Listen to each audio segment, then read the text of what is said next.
নদী গবেষণা ইনস্টিটিউট বলে একটা ইনস্টিটিউট আছে, নাম শুনেছেন? কাজের সাথে পরিচিত?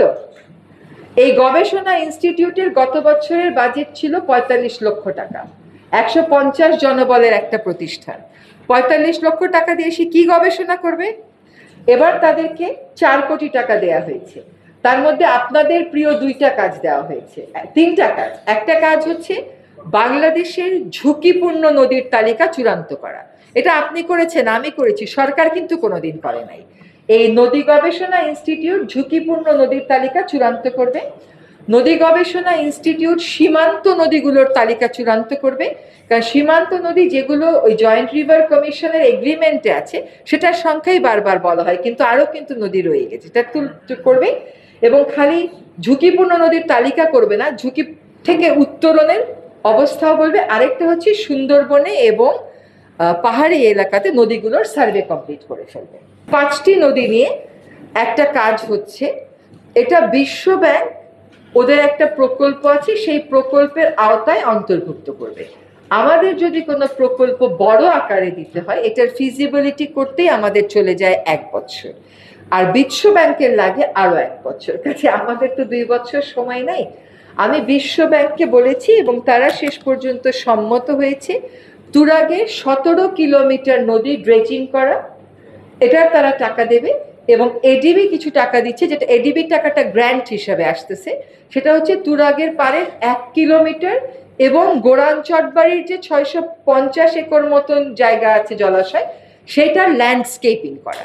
তো এডিবির টাকাটা যাবে হচ্ছে তুরাগের ল্যান্ডস্কেপিং, আর বিশ্ব ব্যাংক এই তুরাগ এবং গোরান চটবাড়ি মিলে, কারণ গোরান চটবাড়ির বিভিন্ন খালের দূষিত পানি গোরান চটবাড়িতে আসে, গোরান চটবাড়ি হয়ে এটা আবার তুরাগে চলে যায়।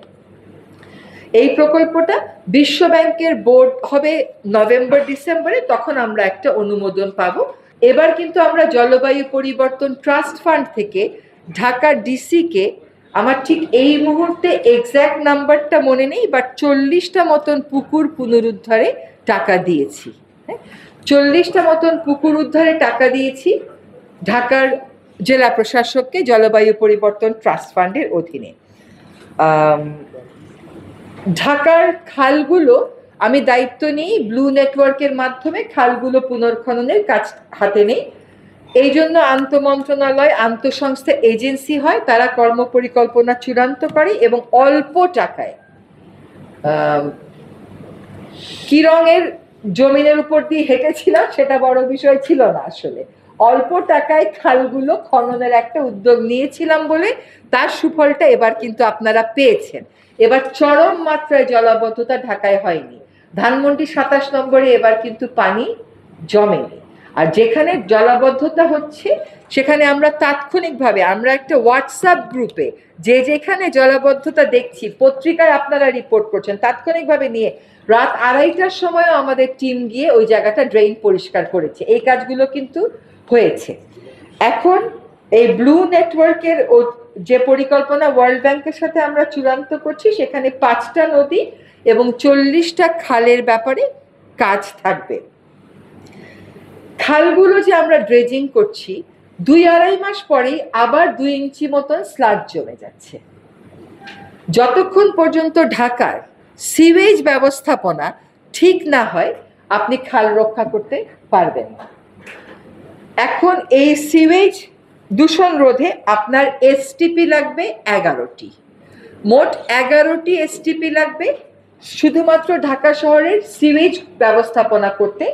আর দাসের কান্দিকে আমাদের চালু করতে হবে। সেই কাজগুলো এই ওয়ার্ল্ড ব্যাংকের বড় প্রকল্পের অধীনে আনা যায় কিনা সেটা আমরা দেখছি। প্রত্যেকেরই বাসার নিচে একটা করে সেপটিক ট্যাঙ্ক থাকে, কিন্তু সিওয়েজ ট্রিটমেন্ট প্ল্যান্ট ছোট আকারে রাখা সম্ভব সেটা থাকে না। যে জন্য রাজু 22শে মে 2025 পত্রিকায় বিজ্ঞপ্তি দিয়ে সকল বাড়ির মালিককে বলেছে যে আপনাদের বাড়িতে সেপটিক ট্যাঙ্কের পাশাপাশি এসটিপিও করে নেন। এটা কিন্তু আলাদা জায়গার ব্যাপার না, নিচতলাগুলো তো বহুতল ভবনে খালিই থাকে। হয় আমাদেরকে এক সোর্স এটা ট্রিট করতে হবে, নতুবা আমাদেরকে ওই 11টা এসটিপি স্থাপন করতে হবে, কিংবা দুটোই করতে হবে, কারণ সকলের আবার এসটিপি নিজের বাসায় লাগানোর মতন সামর্থ্য নাও থাকতে পারে। কিন্তু আপনি বলেন গুলশান লেকে, বাড়িধারা লেকে, সেখানে সিওয়েজের বর্জ্য এখনো কেন যাবে? এটা তো যাওয়ার কোনো কারণ নেই। ফলে সিওয়েজের বর্জ্য ব্যবস্থাপনায় আমরা নীতিগত এই সিদ্ধান্ত নিয়েছি, এখন এটাকে বাস্তবায়নের দিকে আগাতে হবে। এবার আসেন আপনি শিল্প দূষণ। শুধুমাত্র যদি তুরাগ নদীকে আমরা দূষণ মুক্ত করতে চাই, সিওয়েজের বর্জ্য যা আসছে তা তো আসছে, এত অল্প সময়তে এটা আমরা অ্যাড্রেস করতে পারবো না। শুধুমাত্র তুরাগে 179টা শিল্প কারখানা দূষণ করছে। আমরা গাজীপুর থেকে শুরু করেছি, দূষণকারী শিল্প প্রতিষ্ঠানের সকল সংযোগ আমরা বিচ্ছিন্ন করে দিচ্ছি, কিন্তু এইটা আলটিমেট সমাধান না। তো শিল্প প্রতিষ্ঠানকে তার ইটিপি চালু রাখতে হবে, তাকে সেই খরচটা তার দায়িত্বে নিতে হবে। শেষ কথা, ঢাকার জলাশয় বাঁচলেই ঢাকা বাঁচবে, ঢাকাকে বাঁচানোর আর কোনো উপায় নেই। ধন্যবাদ।